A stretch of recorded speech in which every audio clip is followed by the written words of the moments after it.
Hi, ఇత్యా టీవీకి స్వాగతం. నేను వివి రుషిక. ఈరోజు వంటిల వైద్యశాలలో మరో చిట్కా తెలుసుకుందాము. అదేంటంటారా, ఈ వర్షాకాలంలో శ్వాస తీసుకోవడానికి చాలా కష్టంగా ఉంటుంది, దగ్గు వస్తుంది, కఫం ఉంటుంది.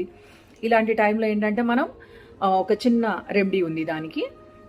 మిరియాల పొడి కొద్దిగా, తులసాకుల పొడి కొద్దిగా, అది తేనెతోని కలిపేసి తీసుకోవాలి.